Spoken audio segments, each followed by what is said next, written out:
Hello students, welcome to CRP academy. CRP একাডেমিতে তোমাদের সকলকে স্বাগত এবং প্রত্যেককে গুড মর্নিং। তো সামনেই তোমাদের আসতে চলেছে ডাব্লিউবি এসএসসি গ্রুপ সি এবং গ্রুপ ডি পরীক্ষা। তো সেই পরীক্ষাকে লক্ষ্য করে একটু আমাদের ক্লাসের রুটিনকে চেঞ্জ করা হয়েছে। অর্থাৎ আমরা মর্নিং সকাল 7টা থেকে পুলিশের ক্লাস করছিলাম, তো এবার থেকে আমরা এই WB SSC group C group D পরীক্ষা পর্যন্ত আমরা মর্নিং অর্থাৎ সকাল 7টা থেকে গ্রুপ সি গ্রুপ ডি পরীক্ষাকে লক্ষ্য করে জিকে অর্থাৎ জিএস এর ক্লাস প্র্যাকটিস করব, যেখানে প্রত্যেক দিন 30টি করে বাছাই করা প্রশ্ন তো থাকবে এবং সম্পূর্ণ নতুন সিলেবাস যে তোমাদের প্রোভাইড করা হয়েছে ডাব্লিউবি এসএসসির বোর্ডের তরফ থেকে, সেই সিলেবাস অনুযায়ী আমরা ক্লাসগুলো করব। এবং পুলিশের যে ক্লাসটা আমরা করতাম, সেই পুলিশের ক্লাসটা আমরা সন্ধ্যা 6টায় আমরা সেখানে জিকে প্র্যাকটিস সেট করব। তো যাই হোক, আজকে আমরা সেট নাম্বার 1 করব, শুরু থেকে শেষ পর্যন্ত দেখবে এবং প্রত্যেক দিন তোমরা এই ক্লাসগুলো ফলো করবে। যারা যারা ডাব্লিউবি এসএসসি গ্রুপ সি এবং গ্রুপ ডির পরীক্ষার অ্যাপিয়ার করছো, তোমরা অনেকেই রিকোয়েস্ট করেছিলে এবং মাঝখানে পুলিশ পরীক্ষার জন্য ক্লাসটা অফ হয়ে গিয়েছিল, তো তার জন্য সরি। তো আমরা আবার নতুনভাবে এই সেটটা শুরু করছি এবং পরীক্ষা পর্যন্ত এটা কন্টিনিউ চলবে। তো সিআরপি একাডেমিতে নতুন হয়ে থাকলে চ্যানেলটিকে সাবস্ক্রাইব করো, পাশে বেল আইকনটা প্রেস করে রাখো, সাথে টেলিগ্রামে যুক্ত হয়ে যাও। এবং সিলেবাসটা তোমরা অলরেডি জানো, সিলেবাসটা একটু দেখে নিতে পারো কি কি রয়েছে। হিস্ট্রি, জিওগ্রাফি, কনস্টিটিউশন এবং এনইপি অর্থাৎ ন্যাশনাল এডুকেশনাল যে পলিসি এসেছে এবং ওয়েস্ট বেঙ্গলে যেটা লাগু হয়েছে সেই ব্যাপারে।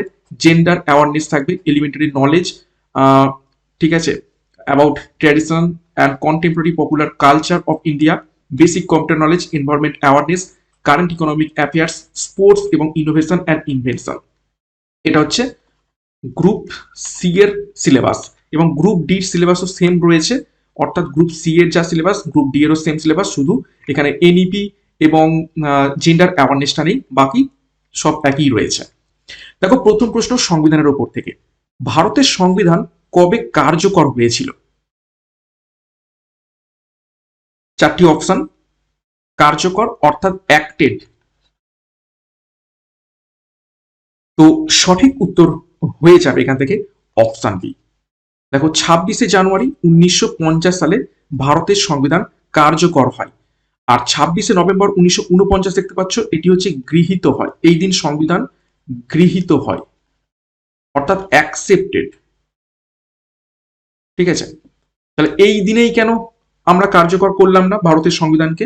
এর একটা ইতিহাস আছে। এই যে 26শে জানুয়ারি দেখতে পাচ্ছ, এই 26শে জানুয়ারি 1930 সালের 26শে জানুয়ারি প্রথম ভারতের স্বাধীনতা দিবস পালন হয়েছিল রবি নদীর তীরে, যেখানে জওহরলাল নেহরু ভারতের পতাকা উত্তোলন করেছিলেন। এবং সেই দিনটাকে স্মরণ করে রাখতেই 26শে জানুয়ারি সংবিধানকে কার্যকর করা হয়। দেখো ডিটেলসে, সংবিধান গৃহীত হয় 26শে নভেম্বর 1949 সালে এবং এই জন্য এই দিনটিকে বলা থাকে সংবিধান দিবস। আর কার্যকর হয় 26শে জানুয়ারি 1950 সালে এবং এটি হলো গণতন্ত্র দিবস, বা আমরা যেটাকে বলে থাকি প্রজাতন্ত্র দিবস, অর্থাৎ রিপাবলিক ডে। ডক্টর বি আর আম্বেদকর ছিলেন সংবিধান প্রণয়ন কমিটির চেয়ারম্যান। 2 নম্বর প্রশ্ন, এলপিজির প্রধান উপাদান নিচের কোনটি? এলপিজির ফুল ফর্ম কি?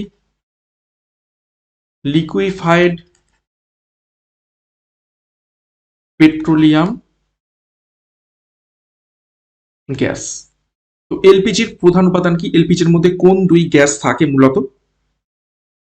সঠিক উত্তর হবে অপশন সি, প্রোপেন এবং বিউটেন।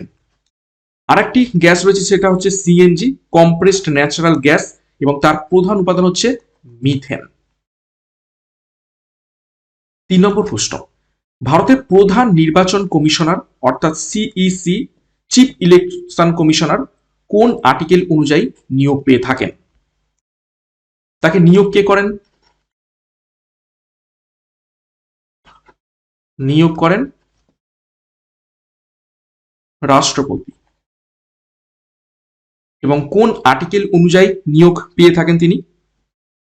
সঠিক উত্তর হবে অপশন বি, আর্টিকেল 324, 324 নম্বর আর্টিকেল অনুসারে। নেক্সট দেখো 4 নম্বর প্রশ্ন, হোজাগিরি কোন ভারতীয় রাজ্যের বিখ্যাত লোকনৃত্য?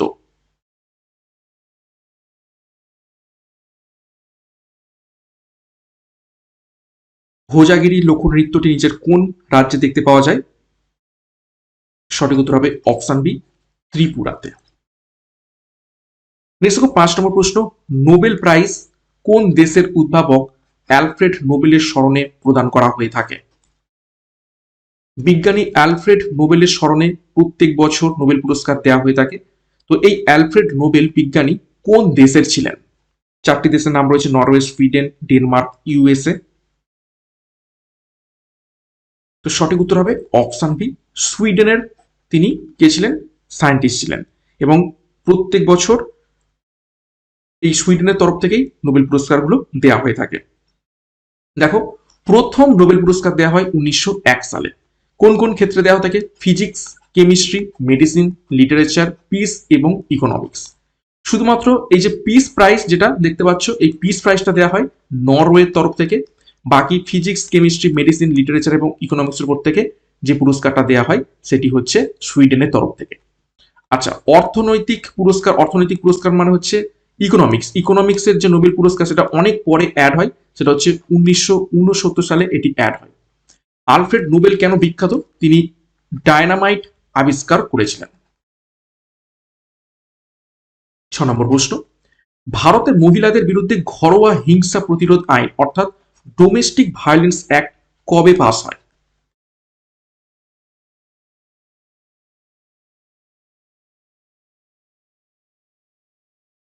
ভারতে মহিলাদের বিরুদ্ধে ঘরোয়া হিংসা প্রতিরোধ আইন অর্থাৎ ডোমেস্টিক ভায়োলেন্স অ্যাক্ট কবে পাস হয়? তো সঠিক উত্তর হয়ে যাবে এখান থেকে অপশন এ, 2005 সালে। দেখো, কিছু গুরুত্বপূর্ণ আমরা নারীদের প্রোটেকশনের জন্য যে সমস্ত আইন রয়েছে দেখে নেবো। দেখো, বিসাকা গাইডলাইন, যেটা হচ্ছে কর্মক্ষেত্রে নারীদের সুরক্ষার জন্য কিছু গাইডলাইন দেওয়া হয়, বিসাকা গাইডলাইন নামে পরিচিত, 1997 সালে আসে। এই গাইডলাইনগুলোই পরবর্তীকালে অ্যাক্ট হিসাবে আসে, সেটা হচ্ছে দেখো, the sexual harassment of women at workplace prevention, prohibition and redressal, এটা হচ্ছে 2013 সালে। তাও দেখো, দ্য ডাউরি প্রহিবিশন অ্যাক্ট, ঠিক আছে, ডাউরি অর্থাৎ পণ প্রথার যে আইন সেটা আসে 1961 সালে। এবং পস্কো আইন সেটি আসে 2013 সালে। খুবই গুরুত্বপূর্ণ তথ্য। নেক্সট দেখো 7 নম্বর প্রশ্ন, টেস্ট ক্রিকেটে ভারতের প্রথম অধিনায়ক কে ছিলেন?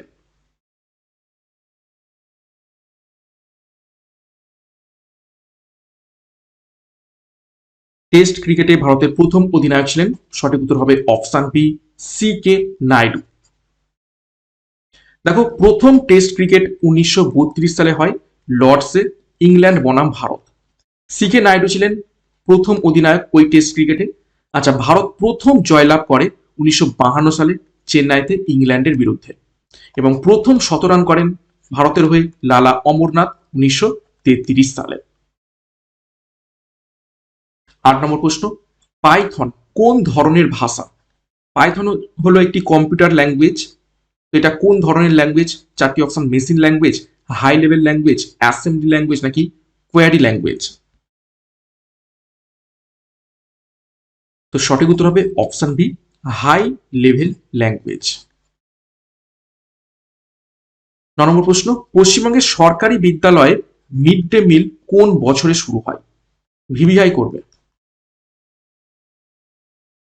একদম সিলেবাস অনুযায়ী প্রশ্নপত্র রাখা হয়েছে, প্রত্যেকটা টপিকের ওপর থেকে, প্রত্যেকটা বিষয়ের ওপর থেকে।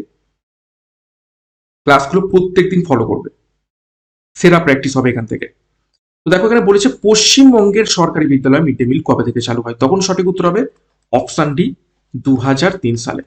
আর যদি বলে শুধু মিড ডে মিল আসে 1995 সালে। মিড ডে মিল প্রজেক্ট গোটা ভারতবর্ষে আসে 1995 সালে, কিন্তু পশ্চিমবঙ্গে লাগু হয় বা চালু হয় 2003 সাল থেকে। বর্তমানে 2022 সালে এই মিড ডে মিল প্রকল্পের নাম চেঞ্জ করে করা হয়েছে পিএম পোষণ যোজনা। নেক্সট দেখো 10 নম্বর প্রশ্ন, ভারতের প্রথম উপগ্রহের নাম কি ছিল?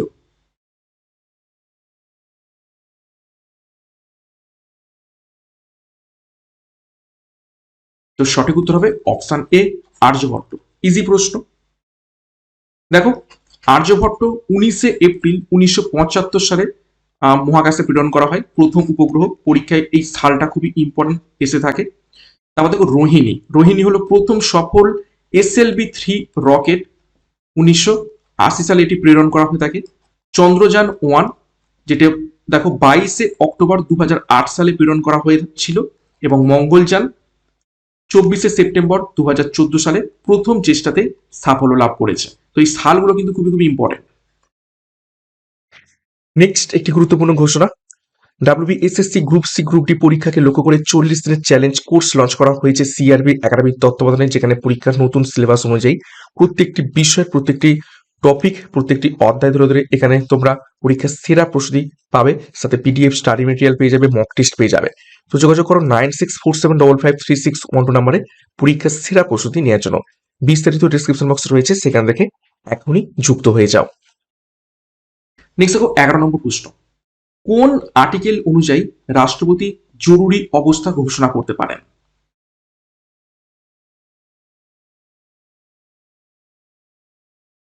নিচের কোন আর্টিকেল অনুযায়ী জরুরি অবস্থা? সঠিক উত্তর হয়ে যাবে এখান থেকে অপশন বি, আর্টিকেল 352 অনুযায়ী। ভারতবর্ষে তিনটি, ঠিক আছে, জরুরি অবস্থা রয়েছে, ইমার্জেন্সি রয়েছে। কি কি? দেখো 352 যেটা হচ্ছে ন্যাশনাল ইমার্জেন্সি।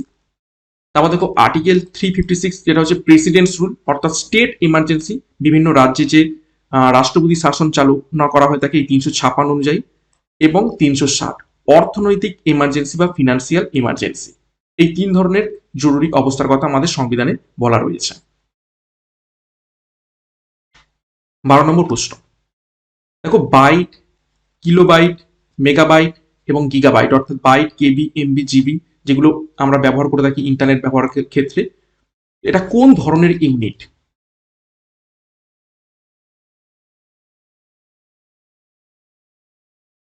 তো সঠিক উত্তর হবে অপশন সি, এগুলো হচ্ছে ডেটা ইউনিট। আমরা ডেটা প্যাক রিচার্জ করে থাকি, তো এগুলো হচ্ছে ডেটা ইউনিট। দেখো যেটা ইম্পর্টেন্ট সেটা হচ্ছে, দেখো 1 KB সমান 1024 বাইটস, 1 MB সমান 1024 কিলোবাইট অর্থাৎ কেবি, 1 GB সমান 1024 MB মেগাবাইট, আর 1 বাইট সমান সেটা হচ্ছে 8 বিট। বিট হচ্ছে সব থেকে ছোট ইউনিট ডেটা। এটা কিন্তু খুব ভালোভাবে দেখবে। 13 নম্বর প্রশ্ন, ভারতের জিএসটি অর্থাৎ পণ্য এবং পরিষেবা কর কবে থেকে কার্যকর হয়?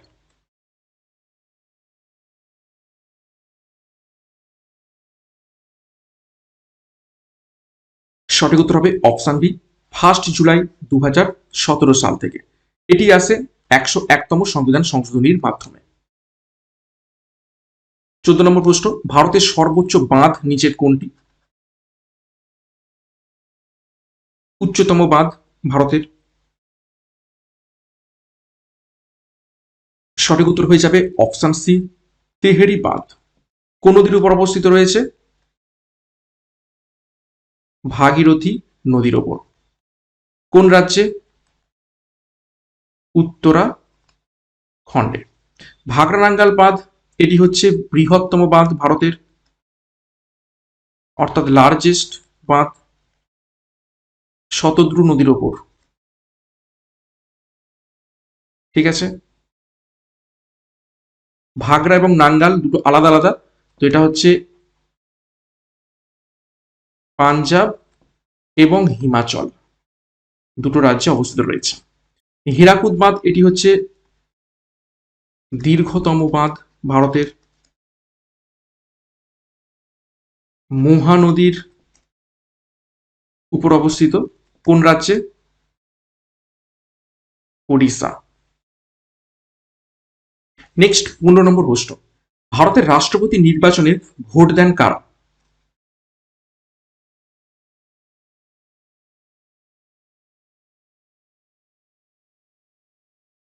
তো সঠিক উত্তর হয়ে যাবে অপশন সি, নির্বাচিত সংসদ সদস্য এবং রাজ্য বিধানসভার নির্বাচিত সদস্যরা ভারতের রাষ্ট্রপতি নির্বাচনে ভোট দিয়ে থাকেন। 16 নম্বর প্রশ্ন, ভারতের প্রথম মেট্রো রেল কোথায় চালু হয়েছিল?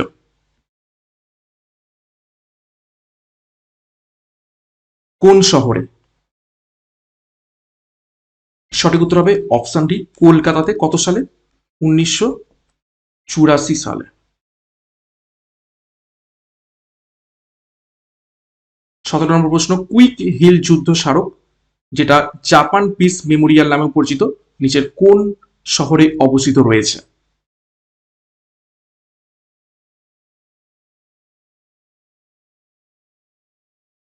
সঠিক উত্তর হবে অপশন বি, শিলংয়ে।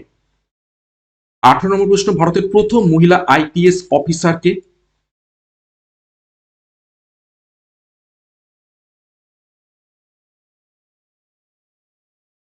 সঠিক উত্তর হবে অপশন সি, কিরণ বেদি, ভারতের প্রথম মহিলা আইপিএস অফিসার। দেখো, ভারতের প্রথম মহিলা আইএএস অফিসারকে? তিনি হলেন আন্নার জর্জ মালহোত্রা। প্রথম মহিলা আইএফএস অফিসারকে? সিবি মুথম্মা। এবং ভারতের প্রথম মহিলা বিচারপতি সুপ্রিম কোর্টের, তিনি কে? ফতিমা বিবি। 19 নম্বর প্রশ্ন, সত্যমেব জয়তে এই মন্ত্রটি কোন গ্রন্থ থেকে নেওয়া হয়েছে?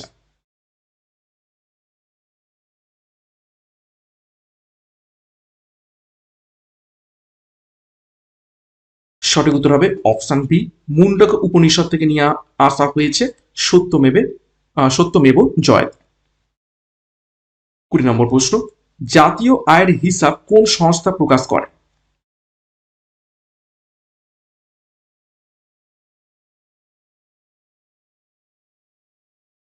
সঠিক উত্তর হবে option A, National Statistical Organisation, NSO. National Statistical Organisation. 21 নম্বর প্রশ্ন, এনইপি 2020 অর্থাৎ ন্যাশনাল এডুকেশন পলিসি 2020 অনুযায়ী স্কুল শিক্ষার মৌলিক কাঠামো কত ধাপের?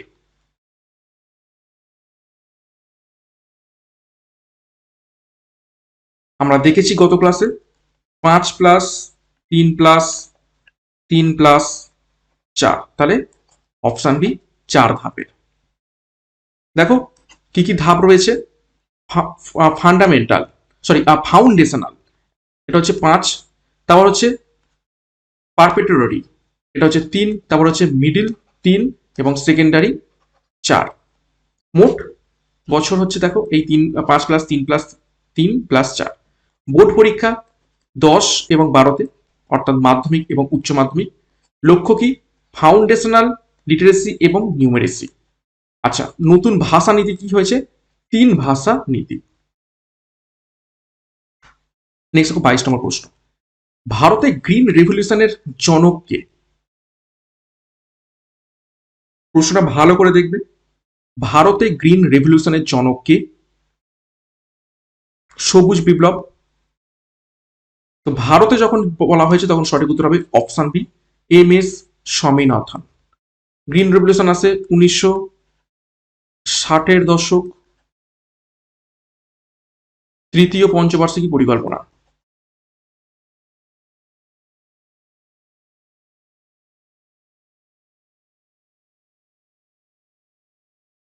ওকে, এবং কোথায় হয়েছিল এটা? মূলত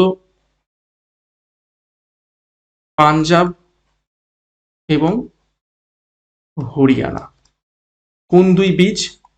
গম এবং ধান। মূলত গম হয়েছিল। আর যদি বলে পৃথিবীর মধ্যে, তিনি হচ্ছেন নরম্যান বোরলক। পৃথিবীর মধ্যে সবুজ বিপ্লবের জনক। কোথায় হয়েছিল প্রথম সবুজ বিপ্লব? মেক্সিকোতে। নেক্সট 23 নম্বর প্রশ্ন, জাতীয় সবুজ ট্রাইব্যুনাল অর্থাৎ ন্যাশনাল গ্রিন ট্রাইব্যুনাল কবে গঠিত হয়? নিচের কোন সালে? সঠিক উত্তর হবে অপশন এ, 2010 সালে। 24 নম্বর প্রশ্ন, প্রজেক্ট টাইগার প্রথম কবে শুরু হয়?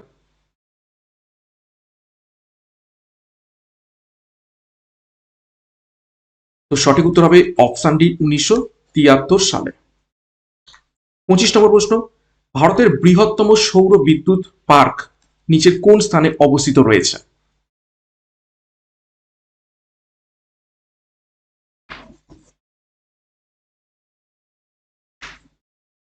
তো সঠিক উত্তর হয়ে যাবে অপশন বি ভাদলা, রাজস্থানে। 26 নম্বর প্রশ্ন, ভারতীয় মহিলা ক্রীড়াবিদদের মধ্যে প্রথম অলিম্পিক পদকজয়ী কে? অর্থাৎ প্রথম অলিম্পিক পদকজয়ী ভারতীয় মহিলা নিচের কোনজন?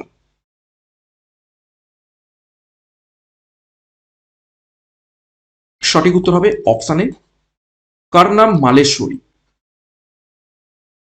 দেখো, কর্ণাম মালেশ্বরী তিনি ওয়েট লিফটিং এ পদক জেতেন, ব্রোঞ্জ পদক, এবং সিডনি 2000 সালে, ঠিক আছে, 2000 সালে যে অলিম্পিক হয়েছিল সিডনিতে, সেখানে ব্রোঞ্জ পদক জিতেছিলেন তিনি প্রথম মহিলাদের তরফ থেকে।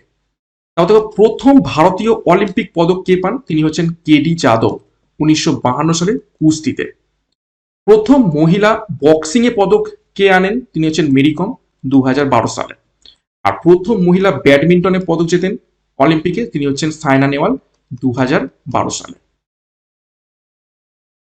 27, রাইট টু এডুকেশন অর্থাৎ RTE আইন কোন বছরে চালু হয়? প্রশ্নটা ভালো করে দেখবে, প্রশ্ন ভালোভাবে পড়বে। এখানে কি বলা হচ্ছে? চালু হয়। তো চালু হয় অপশন এ 2010 সালে। আর এই অ্যাক্ট আসে কত সালে?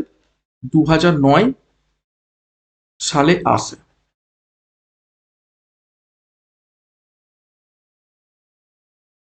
দেখো, RTE কার্যকর হয় 1 এপ্রিল 2010 সালে। সংবিধানে এই রাইট টু এডুকেশন অর্থাৎ শিক্ষার অধিকারকে মৌলিক অধিকারের মধ্যে রাখা হয়েছে আর্টিকেল 21A তে, ঠিক আছে। বয়স সীমা 6 বছর থেকে 14 বছর শিশুদের অবৈতনিক এবং প্রাথমিক শিক্ষা প্রদান করতে হবে। এবং কোন সংশোধনীর মাধ্যমে এই মৌলিক অধিকার এই 21 এর মধ্যে ঢোকানো হয়? সেটা হচ্ছে 86তম সংবিধান সংশোধনী 2002 সালে।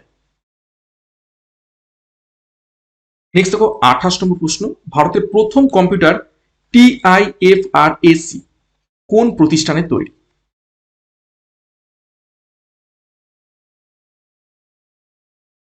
টাইফ্র্যাক, ভারতের প্রথম কম্পিউটার টাইফ্র্যাক কোন প্রতিষ্ঠানে তৈরি? সঠিক উত্তর হবে option B TIFR, Tata Institute of Fundamental রিসার্চের তৈরি। দেখো ফুল ফর্মটা দেখে নাও। দেখো, Tata Institute of Fundamental Research automatic calculator, এটা হচ্ছে ভারতের প্রথম কম্পিউটার, 1960 সালে তৈরি হয়। আর তারপর দেখো ভারতের প্রথম সুপার কম্পিউটারের নাম কি? সেটা হচ্ছে পরম 8000, 1991 সালে এটি তৈরি হয়। 29 নম্বর প্রশ্ন, ভারতের নোটবন্দি কবে ঘোষণা করা হয়েছিল?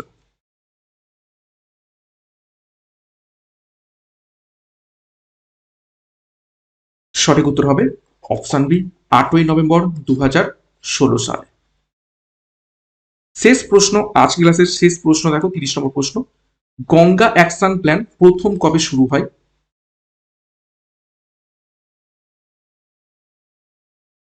তো গঙ্গা অ্যাকশন প্ল্যান শুরু হয় অপশানে 1985 সালে। এটা এনভায়রনমেন্টের উপর থেকে প্রশ্ন। বর্তমানে নামমি গঙ্গে প্রজেক্ট চলছে, যদিও কাজের কাজ কিছু হয় না। 2014 সাল থেকে এটি চালু হয়েছে, ঠিক আছে। তো এই ছিল আজ ক্লাসের গুরুত্বপূর্ণ 30টি প্রশ্ন উত্তর, সম্পূর্ণ নতুন সিলেবাস অনুযায়ী, একদম যা যা সাবজেক্ট এবং সিলেবাস রয়েছে সেই অনুযায়ী। 30-এর মধ্যে কার কত স্কোর হয়েছে প্রত্যেকে কমেন্ট বক্সে কমেন্ট করবে। এবং ক্লাসটা শেষ করবো তার আগে আরো একবার গুরুত্বপূর্ণ ঘোষণা, WBSSC group C group D পরীক্ষাকে লক্ষ্য করে 40 দিনের চ্যালেঞ্জ কোর্স লঞ্চ করা হয়েছে CRP একাডেমির তত্ত্বাবধানে। পরীক্ষার সিলেবাস এবং এক্সাম প্যাটার্ন অনুযায়ী তোমরা সম্পূর্ণ এখানে প্রস্তুতি পাবে।